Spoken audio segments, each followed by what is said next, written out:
En el nombre del Padre, y del Hijo, y del Espíritu Santo. Amén. La gracia de nuestro Señor Jesucristo, el amor del Padre, la comunión del Espíritu Santo esté con todos ustedes. Y con tu espíritu. Mis hermanos, bienvenidos en este martes de la semana 21 del tiempo ordinario. Hoy es día de San José de Calasanz. Hoy recordamos a todos los escolapios y sobre todo porque en esa parroquia de Cuesta Hermosa 3, San José de Calasanz, estuve 10 años antes de mi llegada aquí a Baní. Así que les mando un saludo grande. Presento también las intenciones de nuestros difuntos Luis José Nolasco, presbítero, Hilda Cristina Nieto Medina, Fior Rosario, Iluminada Matos, Dolores Gómez y Ramona Castro.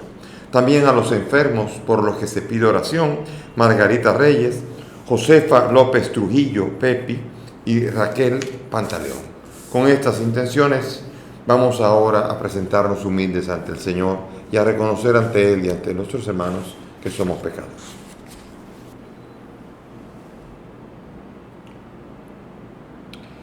Tú que has sido enviado para sanar a los contritos de corazón, Señor, ten piedad. Señor, ten piedad. Tú que has venido a llamar a los pecadores, Cristo, ten piedad. Cristo, ten piedad. Tú que estás sentado a la derecha del Padre para interceder por nosotros, Señor, ten piedad. Señor, ten piedad. Dios Todopoderoso tenga misericordia de nosotros, perdone nuestros pecados y nos lleve a la vida eterna. Amén. Dios nuestro, que adornaste de gran caridad y paciencia al presbítero San José de Calasanz, para que entregara su vida a la educación de los niños en la ciencia y en la virtud, concédenos venerarlo como maestro de sabiduría e imitarlo en el servicio de la verdad. Por Jesucristo nuestro Señor. Amén. Vamos a sentarnos para escuchar la palabra de Dios.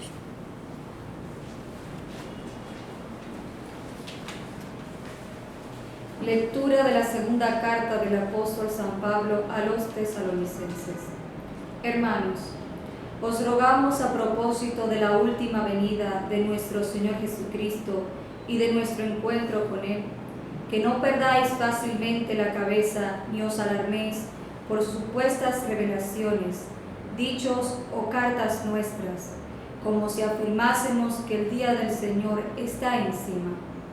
Que nadie en modo alguno os desoriente. Dios os llamó por medio del Evangelio que predicamos, para que sea vuestra la gloria de nuestro Señor Jesucristo.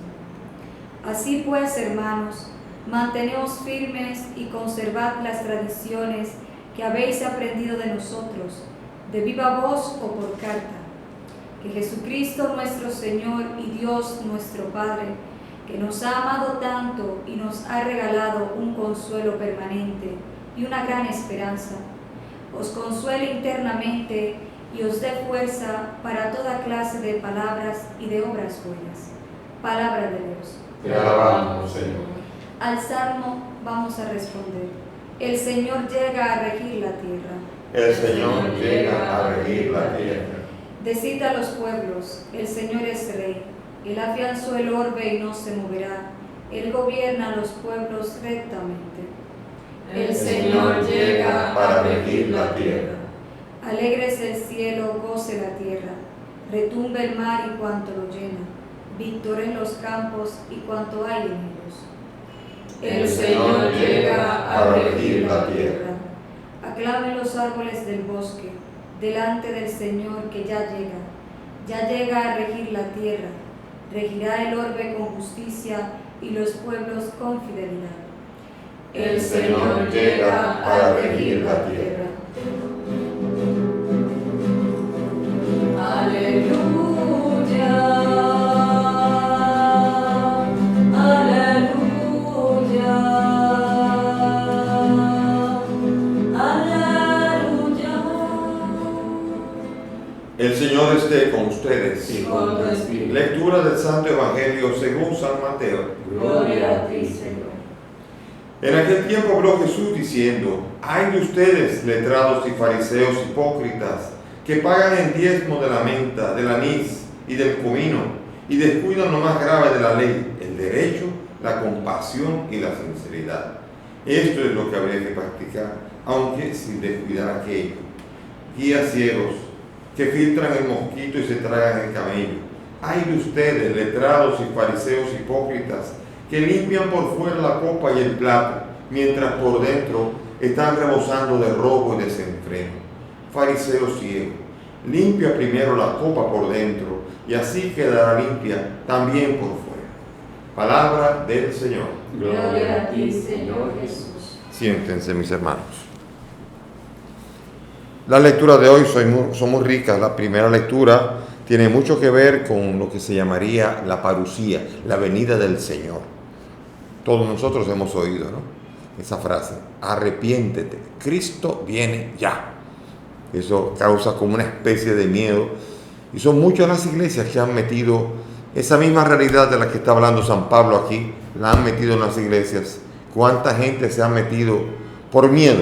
Porque Cristo viene.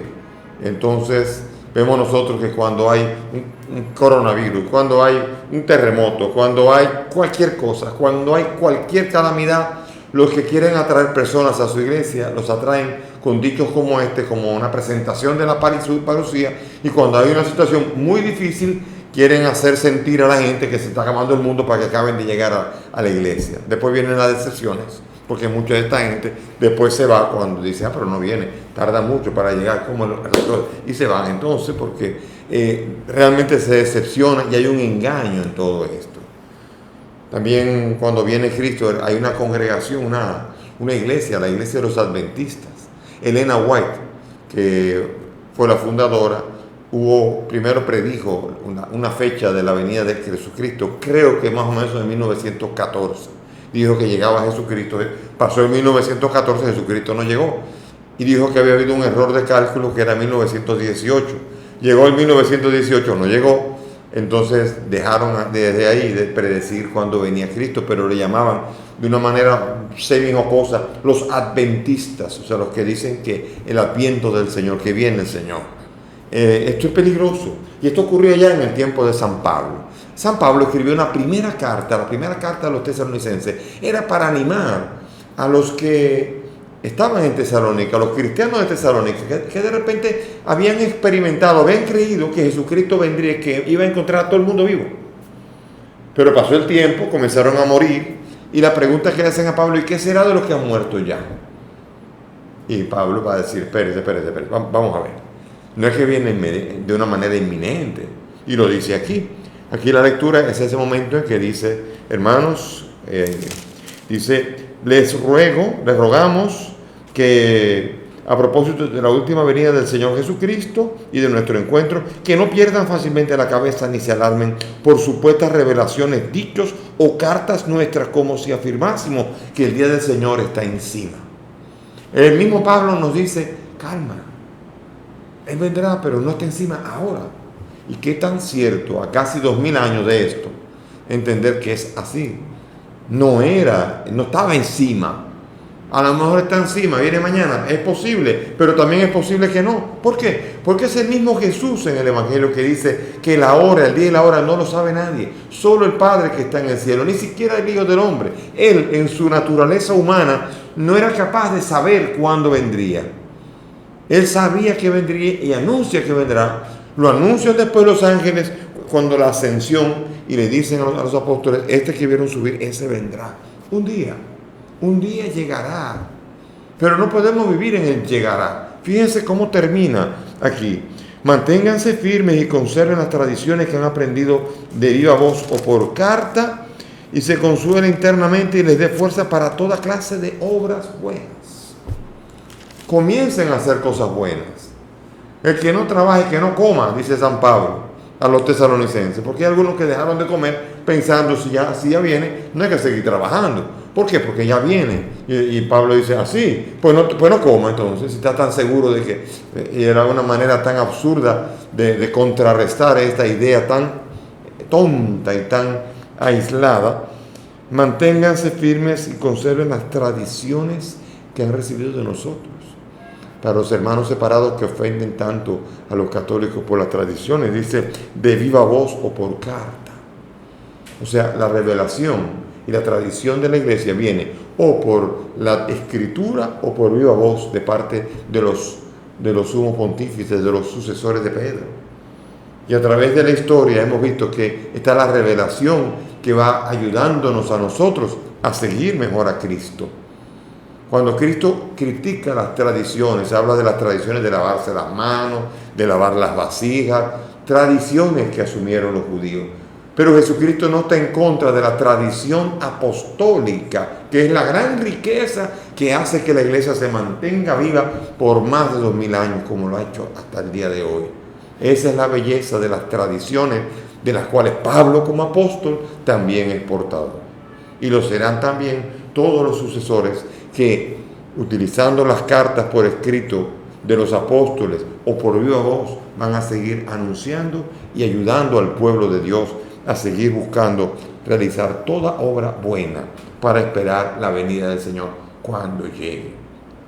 Otra cosa importante aquí es entender que nosotros no podemos aquí tampoco estar predicando de esta manera de miedo, sino que tenemos que consolarnos con la esperanza de la venida del Señor, pero ocuparnos aquí y ahora de nuestro compromiso histórico con el que cada uno tiene y el compromiso vital y existencial con Cristo. Yo tengo una misión que cumplir.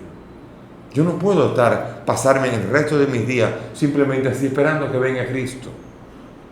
Hay un compromiso. Dios está esperando que yo sea su canal de amor, compasión y misericordia para con los demás.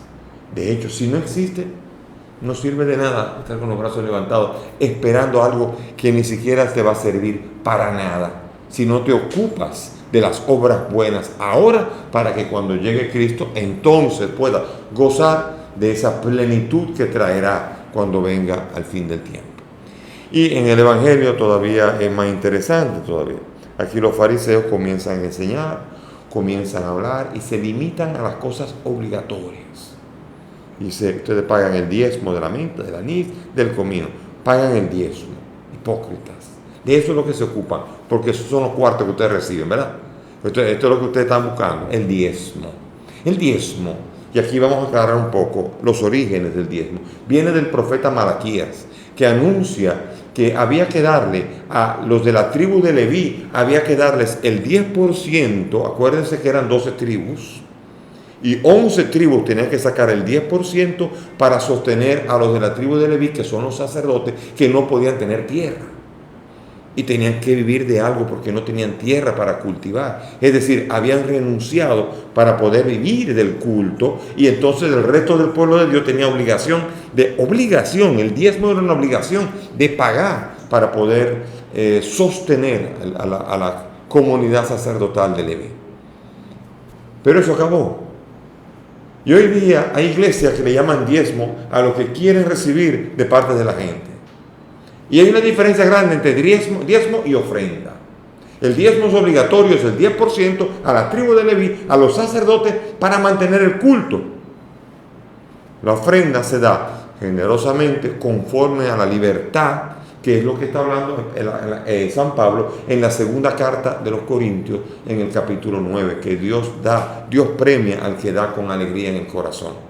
E invita a la comunidad de Corinto a colaborar con la iglesia de Jerusalén, pero es una ofrenda, es la colecta de la ofrenda, no del diezmo. El diezmo acabó, no existe diezmo en la vida cristiana. Cristo no vino a darle continuidad al diezmo. Pablo buscaba las colectas, las ofrendas de la gente, pero eran para ayudar a las iglesias más pobres. Las ofrendas son para ayudar, son para sostener a los pobres. O sea, es peligroso entenderlo así, porque después uno viene y el diezmo lo pone como obligación, y entonces peor todavía son las personas que tontamente se lo creen que tienen que pagarlo y lo pagan. Usted paga hasta el 20% si quiere, pero no como diezmo ni como obligación. Si no, usted tiene que pagar, usted tiene que ofrendar, como gesto de que usted, como Dios ha sido generoso con usted también va a ser generoso con los demás. Entonces, ese diezmo, esa ofrenda, que ahora es una cosa importante, esa es la compasión, esa es la sinceridad, el derecho, la ley, la justicia. Y aquí Jesús está diciendo a los fariseos, ustedes se están ocupando de las cositas obligatorias, de las cosas que son obligatorias, y se han olvidado de lo más importante de la vida de la religión, que es el derecho a la compasión y la sinceridad. Usted tiene que practicar eso, sin descuidar aquello. Porque hay gente que dice, no, yo no voy a misa, pero yo hago esto. No. Usted tiene que hacer cosas buenas, pero no descuide sus obligaciones. Ir a misa sí lo es, como también darle culto a su Dios, adorarlo, rezar frecuentemente, ayunar, hacer camino de iglesia. Eso sí es obligatorio. Y eso no es lo esencial, pero no se descuide tampoco por estar ocupándote. Hay gente que dice, bueno, a mí contar, yo doy un diezmo y ya no me molesta más.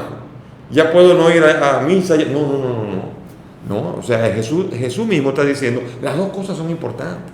Las pequeñas que son obligatorias y las importantes. El que se queda solamente con las pequeñas cosas, va a misa, ve aquí, se confiesa una vez al año. Y está bien, pero si solamente se ocupa de esto, entonces esa vida de fe no le está llevando a vivir la compasión y la generosidad de Cristo. Y también lo contrario, si usted quiere vivir la compasión y quiere salirse de todo aquello que es la misa y todo aquello que es la confesión, entonces usted está descuidando aquello. Y dice, ocúpese de esto sin descuidar aquello. Jesús no está diciendo o una cosa o la otra, que a nosotros nos encanta, como a los niños, ¿no? Los niños negocian o esto, quieren como zafarse de una cosa, y Jesucristo dice, las dos cosas, la vida de fe y la compasión, ambas cosas son importantes. Y ustedes son ciegos porque ustedes nada más se están ocupando de su diezmo, para su cuartico, para tener dinero, para sostenerse y para entonces explotar a la gente. Ustedes son, dice, los que filtran el mosquito y se tragan el camello. Qué imagen más intensa, más curiosa.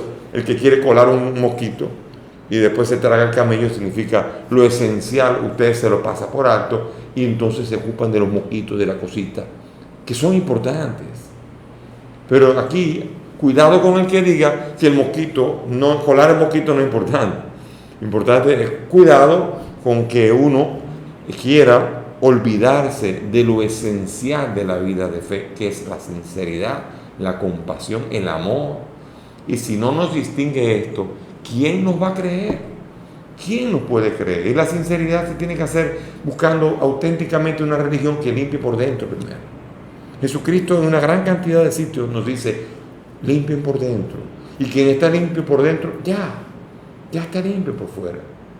Y por eso limpien el vaso, limpien el plato por dentro y ya afuera estará limpio. De hecho, caerá el jabón y todo caerá igualmente, pero lo esencial es el interior. Y Jesucristo lo dice en otro momento, no es lo que entra por la boca lo que hace impuro al hombre, sino lo que sale de ella, porque lo que sale de ella el corazón procede. De él proceden los adulterios, las iras, las pendencias, los robos, los adulterios y todas estas cosas. Todo esto viene del corazón y es lo que hace impuro al hombre. Yo seré puro cuando mi corazón es puro, cuando yo soy limpio de corazón. Y entonces veré a Dios porque seré bienaventurado. Pero si soy un religioso externo y por fuera el vaso está, por dentro el vaso está sucio, entonces ¿de qué sirve? Y aquí Jesús nos está exigiendo una religión que auténticamente sea sincera, que sea capaz de vivir en la autenticidad. No hay cosa que agrade más a una persona que la gente auténtica. Jesucristo era tan auténtico que en una le vinieron diciendo, Señor, sabemos que eres veraz. ¿Por qué? Y Jesucristo, ¿qué viene? Le comienza con esto para comenzar a dormirlo con una pregunta capciosa. Jesucristo no se impresiona por esto y Él es el más veraz, el más auténtico realmente. Y eso es la primera cosa que el Señor quiere que tenga en nuestro corazón, una autenticidad. Y si usted priva en auténtico y no va a misa y dice que es religioso, usted es un mentiroso, porque es un auténtico irreligioso. Entonces, usted es un auténtico ateo. Bueno, no que me alegre mucho esa realidad. Yo quisiera ser una persona religiosa, pero una persona buena, una persona compasiva, una persona que no engaña, que no mienta, que respete a los demás y que ayude y sea capaz de entregarse para que los demás tengan vida. Si tengo una cosa así y todos tenemos una realidad así, seremos dichosos, seremos bienaventurados. Y entonces iremos a misa y el mosquito, el comino y todas esas cosas serán hechas con gran alegría y tendrán sentido. Y entonces verdaderamente viviremos la religión que nos pide el Señor. Ojalá que nos ayude y nos fortalezca nuestro Dios Jesús, el Señor, que un día vendrá, pero que mientras tanto espera obras buenas de nosotros. Amén. Amén. Elevemos nuestras súplicas a Dios. Vamos a suplicar confiadamente como iglesia y presentarle a Él nuestras intenciones. Por el Papa, los obispos y demás ministros de la Iglesia, roguemos al Señor. Te rogamos, óyenos. Por los gobernantes de todas las naciones, roguemos al Señor. Te rogamos, óyenos.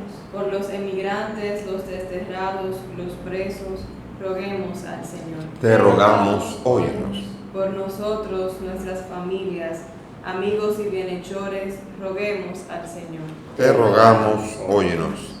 Pidamos al Señor por el alma de Luis José, Hilda Cristina, Fior, Iluminada, Dolores, Ramona, para que el Señor las acoja en su reino y les permita participar del banquete de Dios. Roguemos al Señor. Te rogamos, Y pidamos por la salud de Margarita, Josefa, Pepe y Raquel, para que el Señor las conforte y les cure. Roguemos al Señor. te rogamos, óyenos. Padre del cielo, todas estas peticiones te las presentamos por el mismo Cristo nuestro Señor. Amén. Siéntense, por favor. Por los niños que empiezan la vida, por los hombres sin techo ni hogar, por los pueblos que sufren la guerra, te ofrecemos el vino y el pan. Pan y vino sobre el altar, son ofrendas de amor. Pan y vino serán después, tu cuerpo y tu sangre, Señor. Pan y vino sobre el altar, son ofrendas de amor. Pan y vino serán después, tu cuerpo y tu sangre, Señor. Oren, mis hermanos, para que este sacrificio que es mío de ustedes es agradable a Dios Padre Todopoderoso. El Señor reciba de tus manos este sacrificio, para alabanza y gloria de su nombre, para nuestro bien y de toda su santa iglesia. Amén. Que te sea agradable, Señor, la ofrenda de tu pueblo santo en la memoria de San José de Calasanz, y concede que por la participación en este sacramento demos pruebas de tu amor. Por Jesucristo nuestro Señor. Amén. El Señor esté con Y ustedes. con tu espíritu. Levantemos el corazón. Nos tenemos levantado hacia el Señor. Demos gracias al Señor nuestro Dios. Es justo y necesario. En verdad es justo y necesario, es nuestro deber y salvación darte gracias siempre y en todo lugar, Señor Padre Santo, Dios Todopoderoso y Eterno, por Cristo el Señor nuestro, porque con la vida de tus santos enriqueces a tu iglesia, con formas nuevas de admirable santidad das pruebas indudables de tu amor por nosotros, y porque su ejemplo insigne nos impulsa, su piadosa intercesión nos ayuda a colaborar con el plan de la salvación. Por eso ahora nosotros, llenos de alegría, te aclamamos junto a los ángeles y a los santos, diciendo: Santo, santo, santo es el Señor, Dios del universo. Llenos están el cielo y la tierra de tu gloria. Hosana en el cielo. Bendito el que viene en nombre del Señor. Hosana en el cielo. Santo eres en verdad, Señor, fuente de toda santidad. Te pedimos que santifiques estos dones de manera que sean para nosotros cuerpo y sangre de Jesucristo nuestro Señor, el cual, cuando iba a ser entregado su pasión, tomó el pan, dándote gracias, lo partió y lo dio a sus discípulos, diciendo: Tomen y coman todos de él, porque esto es mi cuerpo que será entregado por ustedes.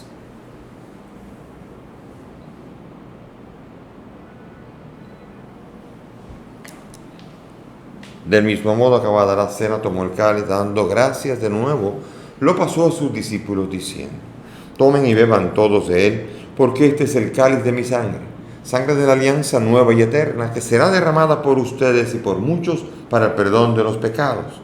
Hagan esto en conmemoración mía.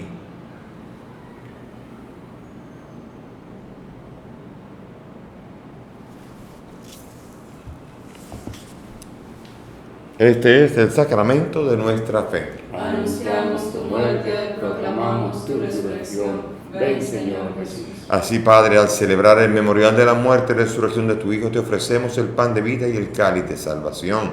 Te pedimos que el Espíritu congregue a cuantos participamos del cuerpo y sangre de Cristo. Acuérdate de tu iglesia, del Papa Francisco, de mi indigno siervo tuyo y todos los pastores que cuidan de tu pueblo. Llévala a su perfección por la caridad. Acuérdate de nuestros hermanos que durmieron en la esperanza de la resurrección. Luis José, Hilda Cristina, Fior, Iluminada, Dolores, Ramón y cuantos han muerto en tu misericordia, admítelos a contemplar la luz de tu rostro. Ten misericordia de nosotros y así con María la Virgen, San José su esposo, los apóstoles, San José de Calasanz y cuantos vivieron en tu amistad a través de los tiempos, merezcamos por tu Hijo compartir la vida eterna y cantar tus alabanzas. Por Cristo, con Él y en Él, a ti Dios Padre Omnipotente, en la unidad del Espíritu Santo, todo honor y toda gloria por los siglos de los siglos. Amén. Llenos de confianza en el Dios Padre, dirijámonos a Él con la oración que el Maestro nos ha enseñado. Padre nuestro, que estás en el cielo, santificado sea tu nombre. Venga a nosotros tu reino. Hágase tu voluntad en la tierra como en el cielo. Danos hoy nuestro pan de cada día.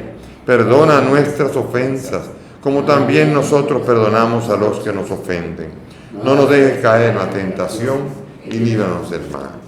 Líbranos de todo mal y concédenos la paz, para que, ayudados por tu misericordia, vivamos libres de pecado, mientras esperamos la gloriosa venida de nuestro Salvador Jesucristo. Tuyo es el reino, tuyo es el poder y la gloria por siempre, Señor. Señor Jesucristo, que has dicho a tus apóstoles, la paz les dejo, mi paz les doy. No miren nuestros pecados, mira la fe de tu iglesia, y conforme a tu palabra, concede a tu iglesia la paz y la unidad. Tú que vives y reinas por los siglos de los siglos. Amén. Mis queridos hermanos, que la paz del Señor esté siempre con todos ustedes. Y con tu espíritu. Dense fraternalmente la paz.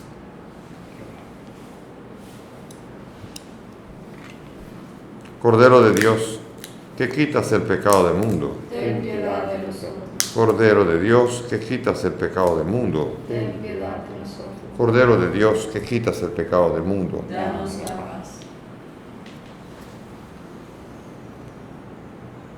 Mis hermanos, aquí está Jesús, el Señor, el Cordero de Dios, el que quita el pecado del mundo. Y que son nosotros los invitados a esta mesa. Señor, no soy digno de que entres en mi casa, pero una palabra tuya bastará para sanar.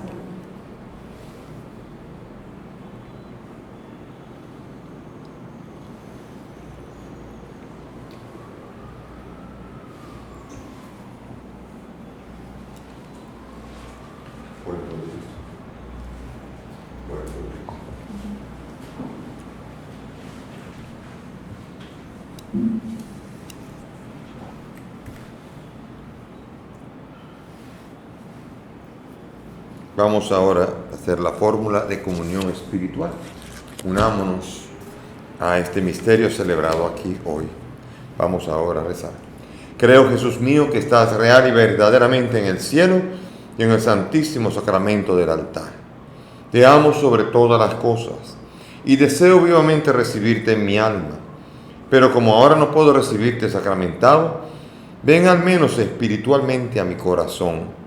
Y como si ya te hubiese recibido, te abrazo y me uno del todo a ti, Señor, y no permitas nunca que me separe de ti. Amén.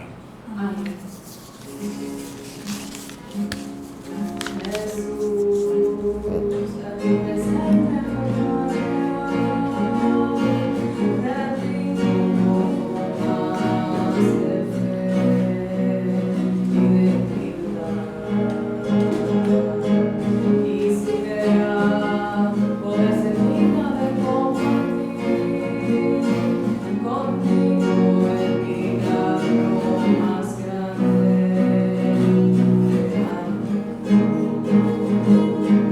Milagro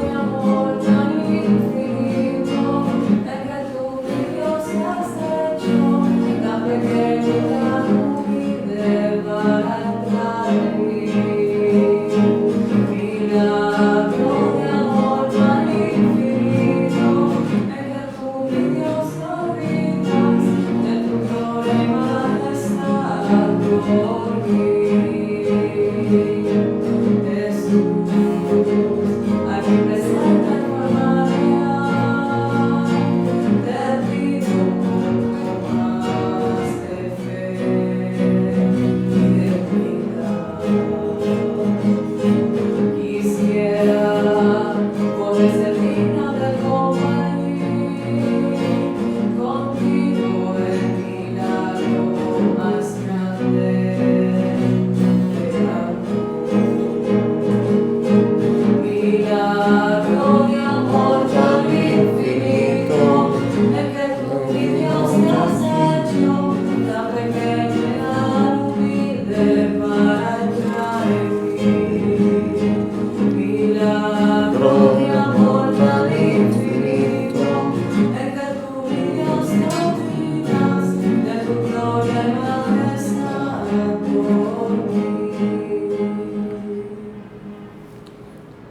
Oremos que esta Santa Comunión, Dios Todopoderoso, nos fortalezca para que, ejemplo de San José de Calasanz, podamos manifestar tanto en nuestro corazón como en las obras el amor fraterno y el esplendor de la verdad.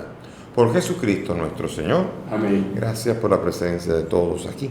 Que el Señor nos anime, nos fortalezca y nos permita ser fieles a Él, como lo fue San José de Calasanz en medio de las calumnias. No pude hablar de San José de Calasanz, pero un hombre que fue votado de su propia congregación que fundó. Imagínense, un hombre que aguantó hasta que su santidad acabó brillando y dando luz a toda la iglesia. Que el Señor nos ayude a nosotros también a responder a su llamada. El Señor esté con ustedes. Y con tu Y espíritu. que la bendición de Dios Todopoderoso, Padre, Hijo y Espíritu Santo, descienda sobre todos ustedes y permanezca para siempre. Amén. Nuestra celebración ha terminado. Podemos ir en paz. Demos gracias a Dios.